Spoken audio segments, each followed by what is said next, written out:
वो 100 महापुरुष जिनके बारे में मान्यवर काशीराम साहब कहा करते थे कि पिछले 150-200 साल में जिन्होंने भारत में सामाजिक क्रांति के आंदोलन को आगे बढ़ाया है, उनकी जीवनियों को निकाल के, उनके इतिहास को निकाल के शांति स्वरूप बोस जी ने पूरे देश में पहुंचाया है।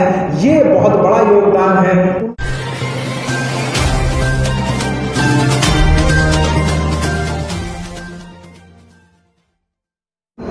बोधाचार्य जी का जाना हुआ है।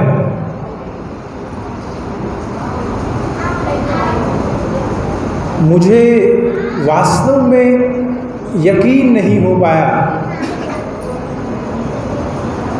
और किसी भी क्षण ऐसा नहीं लगा कि बोधाचार्य जी हमारे बीच नहीं रहे।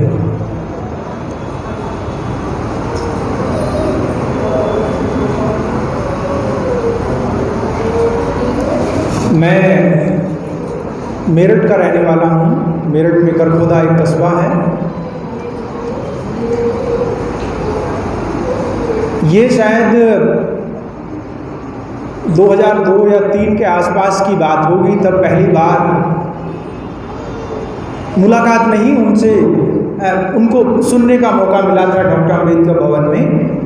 और उस समय पे एक बात जो अभी तक मुझे याद रहती है कि उनकी जो शैली थी, उनका जो प्रेजेंटेशन था, वो अपने आप में बहुत ही मारक था, बहुत ही जोशीला था। वो हमें श्री शब्द का इस्तेमाल क्यों नहीं करना चाहिए, उस बात को बता रहे थे। और जिस तरीके से उन्होंने बताया था, वो पूरा का पूरा वाकया मेरे सामने हमेशा रहता है। शायद उसके बाद से इस शब्द को मैंने अपने डिक्शनरी से निकाल दिया, ना कभी लिखा ना कभी बोला। उससे पहले मुझे भी उस तरीके से आइडिया नहीं था। लगभग 20 साल पुरानी ये बात है। उसके बाद 8-9 साल पहले मैं अयोध्या में, फैजाबाद है, वहाँ पे हमारे साथी बाबा साहब की जयंती बहुत धूमधाम से मनाते हैं, एक बड़ा कार्यक्रम करते हैं। तो मैं भी वहाँ पे गया हुआ था। बोधाचार्य साहब को भी उन्होंने बुलाया था, लेकिन सर लास्ट में पहुँचे थे। शायद कुछ रहा होगा, रिजर्वेशन वगैरह का इशू रहा होगा। लेकिन जिस तरीके से लोगों का उनके प्रति लगाव था, जिस तरीके से लोग उनको पसंद कर रहे थे, उनकी बात को सुन रहे थे, उनका सम्मान कर रहे थे, वो वास्तव में बहुत विलक्षण था। मुझे ये कहते हुए बिल्कुल संकोच नहीं है कि ऐसे बहुत चंद लोग भारत में हैं। सामाजिक स्तर पे जितना सम्मान बोधाचार्य साहब को मिला है, शायद ऐसे चंद लोग ही होंगे जितना सम्मान उनको मैंने खुद अपनी आंखों के आगे देखा है और अभी भी देख रहा हूँ। तो वास्तव में ये एक बहुत, क्योंकि मैं जो बात कह रहा था कि 7-8 साल पहले मेरी माँ गुजर गई, आज तक मुझे ये एहसास नहीं हुआ कि वो गुजर गई है। कई बार जब लगता है कि मैं गांव चलूं, तब एकदम ध्यान आता, अरे माँ तो वहाँ पे नहीं है। ये मतलब 5-7 साल पुरानी बात है, क्योंकि इतना अचानक उनका जाना हुआ। ये चीज़ पिछले 8-7 महीने, 4-5 महीने से मैं समझ सकता हूँ कि, और क्योंकि ये सिचुएशन थोड़ी दूसरी थी, इसलिए बिल्कुल यकीन करने वाली बात नहीं है। जिस तरह का उनका सहयोग था, जिस तरह का उनका व्यक्तित्व था, मेरे लिए विशेष रूप से इसलिए क्योंकि जब भी मेरी उनसे मुलाकात होती थी, बहुत सारी मुलाकातें हुई हैं, लेकिन एक और जुड़ाव मेरा उनके साथ था। वो अक्सर याद दिलाते थे, क्योंकि मैं दयाल सिंह कॉलेज में पढ़ाता हूँ और दयाल सिंह कॉलेज में बोधाचार्य साहब भी पढ़े हैं और उन्होंने वहाँ पे उनकी एक बनी हुई पेंटिंग है। अक्सर उसका जिक्र करते हैं कि आपने वो पेंटिंग देखी, वहाँ पे वो मेरी बनी हुई पेंटिंग है। इसलिए बार बार उनका जिक्र आता था, बार बार उनकी इस बारे में बातचीत होती थी। पिछले 8-7 साल से मैं सर के संपर्क में रहा, क्योंकि देखिए इतिहास की धारा को तो मोड़ा नहीं जा सकता, इतिहास की धारा को किसी तरीके से मोड़ा नहीं जा सकता, वो अपने आप आगे की तरफ चलता जाता है। लेकिन व्यक्तियों का क्या महत्व है उसमें? बाबा साहब कहते हैं कि व्यक्तियों का महत्व उसमें इतना है कि वो उस धारा की रफ्तार को तेज कर सकते हैं, या कोई अगर विकृत मानसिकता का हो तो उस धारा को थोड़ा सा रोक सकता है। मैं ये कह सकता हूं अपने अनुभव के आधार पे, खुद उनके साथ मेरा जो संपर्क रहा और जो मेरी अपनी छोटी मोटी समझ बनी है कि शांति स्वरूप जी का जो योगदान हमारे इस आंदोलन के लिए रहा है वो वास्तव में इतना सकारात्मक रहा है कि पिछले 15-20 साल में इस आंदोलन की रफ्तार मैं समझता हूं कि 100 गुना बढ़ गई है, 1000 गुना बढ़ गई है। क्यों? क्योंकि साहित्य अपने आप में कितना महत्वपूर्ण होता है। आप लोगों ने मार्को पोलो का नाम सुना होगा। मार्को पोलो का नाम किस लिए सुना है? उनके लिए कहा जाता है कि वो पहले व्यक्ति हैं जिन्होंने दुनिया का चक्कर लगाया है। ये वास्तव में गलत बात है। मार्को पोलो साहब पहले व्यक्ति नहीं थे जिन्होंने दुनिया का चक्कर लगाया। उनके खुद के चाचा, उनके खुद के पिताजी और उससे पहले और भी कई अनजान लोगों ने पूरी दुनिया का चक्कर लगाया था, नाव में या उस तरीके से शिप में बैठ गए। लेकिन हम उनको नहीं जानते, हम उन लोगों का नाम नहीं जानते।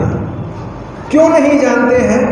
क्यों? क्योंकि जिन लोगों ने पहले चक्कर लगाया उन लोगों ने अपने उस चक्कर लगाने का, दुनिया के चक्कर लगाने का कोई दस्तावेज नहीं बनाया। Marco Polo was the first person who documented his history.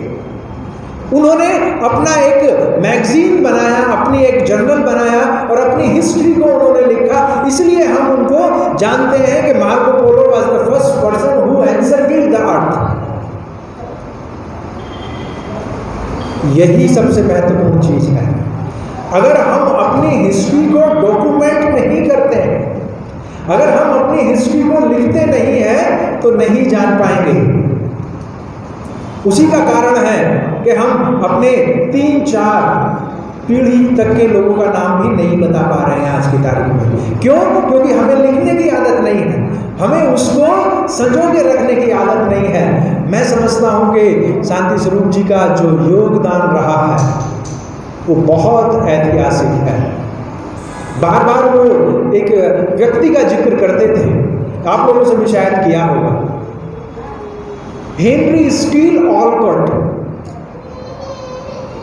ये अमेरिका के एक कर्नल थे, मिलिट्री के बड़े अधिकारी थे।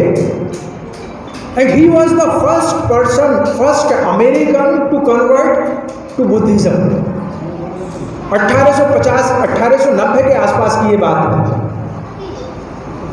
वहां से वो भारत में श्रीलंका में आए। श्रीलंका में उस सिस्टम को देखा क्या हो रहा है, किसने, क्योंकि वहां पे अंग्रेजों का शासन था, लेकिन फिर भी बुद्धिज्म वहां पे जिंदा रहा। तो बोधाचार्य जी बार बार इस बात को बताया करते थे, हेनरी स्टील ऑलकॉट के बारे में बात कर रहा हूं, कि वो इंटरेस्ट लेके श्रीलंका में आए कि भाई देखें इतने लंबे समय से अंग्रेजों का शासन है लेकिन फिर भी बुद्धिज्म वहां पे जिंदा है। क्यों जिंदा है? क्यों? क्योंकि वहां के लोग जब अपने बच्चों को सुबह स्कूल भेजते हैं, अंग्रेजी स्कूल हैं, उन अंग्रेजी स्कूलों में बच्चों को भेजने से पहले वो उनको बुद्धिज्म की शिक्षा देते हैं, अपने इतिहास की शिक्षा देते हैं। और इतिहास की शिक्षा श्रीलंका से क्यों महत्वपूर्ण है? क्योंकि हम आज जो भी बुद्धिज्म के बारे में जानते हैं उसमें श्रीलंका का ही योगदान है। वास्तव में जो त्रिपिटक और हमारे दूसरे ग्रंथ हैं वो श्रीलंका में ही जिंदा रहे, बच पाए।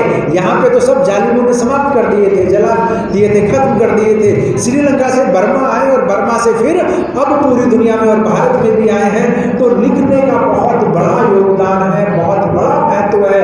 मैं समझता हूँ कि बोधाचार्य जी ने जो ऐतिहासिक योगदान इस आंदोलन को ना सिर्फ जीवित करने में दिया है, मैं समझता हूं कि चिरस्थायी करने में दिया है, वो अपने आप में विलक्षण है। शायद अभी जो सर कह रहे थे कि इस तरह के विलक्षण व्यक्तित्व ही आंदोलन की रफ्तार जो है उसको बहुत तेज कर देते हैं, बहुत आगे बढ़ाते हैं। ये साथियों किसी से छिपा नहीं है कि साहित्य का क्या योगदान है। जिस तरह का इस देश के अंदर माहौल है, आप बाकी बातें भूल जाइए, सिर्फ बाबा साहब के साहित्य के बारे में सोचिए। बाबा साहब का साहित्य अगर ना होता तो हमें शायद इतना ज्यादा बाबा साहब के बारे में पता नहीं होता जितना आज पता है। साहित्य से बाबा साहब जिंदा हैं, अपने लेखन की वजह से जिंदा हैं। बोधाचार्य जी एक नाम अक्सर मेरे साथ लिया करते थे और मैं भी काफी उनका मुरीद हूं। कैलकट पार्सन्स के साथ साथ कैलकट पार्सन्स दूसरे व्यक्ति हैं समाजशास्त्री, स्टील ऑलकॉट के साथ साथ एक नाम और भारत में लिया करते थे, वो नाम है अयोध्यादास का। अयोध्यादास वो व्यक्ति थे जिन्होंने 1890 में भारत में बुद्धिज्म को जिंदा किया। हेनरी स्टील के साथ तमिलनाडु के अंदर साक्य सोसाइटी उन्होंने बनाई, श्रीलंका में जाके दीक्षा ली और फिर भारत में जो चीजें बाबा साहब ने बाद में लिखी हैं वो सारी की सारी, लगभग सारी की सारी, खासतौर पे बुद्धिज्म और अनटचेबिलिटी को लेके वो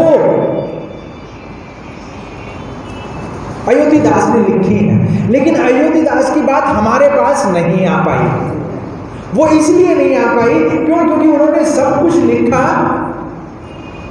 तमिल में, ज्यादातर तमिल में लिखा। वो संस्कृत भी जानते थे, तमिल भी जानते थे, इंग्लिश भी जानते थे, लेकिन ज्यादातर उन्होंने तमिल में लिखा। वो यहां तक नहीं आ पाया। लेकिन अब सिर्फ अयोध्यादास ही क्यों, मैं समझता हूं कि हमारे कम से कम ऐसे वो 100 महापुरुष जिनके बारे में मान्यवर काशीराम साहब कहा करते थे कि पिछले 150-200 साल में जिन्होंने भारत में सामाजिक क्रांति के आंदोलन को आगे बढ़ाया है, उनकी जीवनियों को निकाल के, उनके इतिहास को निकाल के शांति स्वरूप बोध जी ने पूरे देश में पहुंचाया है। ये बहुत बड़ा योगदान है। उनके इस ऐतिहासिक योगदान के लिए उनके जो अभी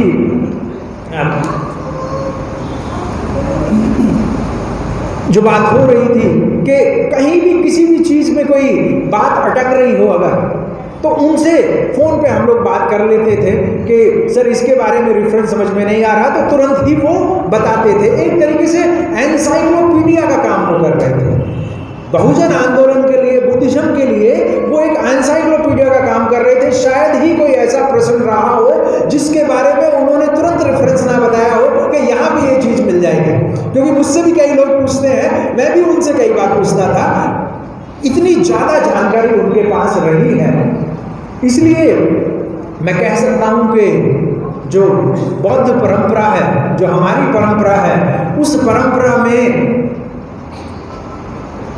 इस तरह के लोग जाते नहीं हैं, इस तरह के लोग बिछड़ते नहीं हैं। वो हमेशा अपने साथ रहते हैं। क्यों?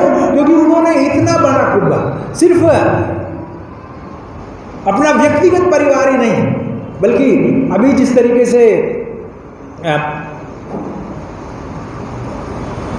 नाम दिमाग से तरन्नुम जिस तरीके से अभी कह रही थी कि पोती की तरह मुझे मानते थे। इनफैक्ट इतने सारे लोगों को उन्होंने अपनाया अपने बच्चों के रूप में। मुझे खुद याद है कि मैं उनके साथ एक दिन राजस्थान में गया था। वहाँ पे कुछ गफलत हो गई, रात का कार्यक्रम था, और मन से ही जब उन्होंने कहा कि बेटे समान राज, मेरा नाम लेके उन्होंने कहा, तो मुझे बहुत गर्व हुआ, बहुत अच्छा मुझे लगा, बहुत अपने आप में एक जो अजीब तरह की शांति रहती है वो शांति मिली। तो उनका जो अपना व्यक्तिगत व्यवहार था वो भी बहुत सकारात्मक था। मैं कह सकता हूं कि पिछले लगभग 10 साल के इंटरेक्शन में कभी किसी के बारे में कोई नेगेटिव बात उनकी तरफ से नहीं आई, कभी कोई इस तरह की बात नहीं निकली। इस तरह के व्यक्ति के जो आंदोलन है, उनका जो अपना योगदान है, मैं आज इस रूप में देख रहा हूं कि पूरे पिछले अप्रैल से लेके अब तक शायद ही, क्योंकि सोशल मीडिया हमारे पास है, ये हमारे माइक्रोसाइट्स प्लेटफॉर्म हमारे पास हैं, जितना लोगों ने शांति स्वरूप बोस जी का सम्मान किया है, शायद पिछले साल भर में किसी व्यक्ति का इतना सम्मान नहीं हुआ है पूरे देश और दुनिया के अंदर। वो अपनी विरासत को छोड़ के गए हैं, उस विरासत को हमें आगे बढ़ाना है, उस साहित्य की विरासत को, उस आंदोलन की विरासत को, उन प्रतीकों की विरासत को, कितने खूबसूरत कैलेंडर्स, कितने खूबसूरत तरीके से उनको प्रेजेंट किया है, ये सारी चीज़ें अपने आप में उनको विलक्षण बनाती हैं। मैं भाई कपिल, संदीप और सारे परिवार के साथी यहाँ पे हैं। पहले मैं आप लोगों से नहीं मिल पाया, उसके लिए क्षमा चाहूँगा, लेकिन हम सब लोग इस आंदोलन में साथ हैं, उनकी विरासत को आगे बढ़ाने में साथ हैं। जिस भी तरीके से इस चीज़ को आगे बढ़ाया जा सकेगा, निश्चित रूप से हम साथ साथ इस आंदोलन को आगे बढ़ाएंगे, उनकी विरासत को आगे बढ़ाएंगे। इन्हीं शब्दों के साथ मैं अपनी बात को समाप्त करता हूँ। और अपना चैनल, आपका चैनल, समाज का चैनल, देश का चैनल NV News 24/7 को आप लाइक करें, सब्सक्राइब करें और ज्यादा से ज्यादा इसकी वीडियो को शेयर करें, ताकि हर खबर को मैं आप तक आसानी से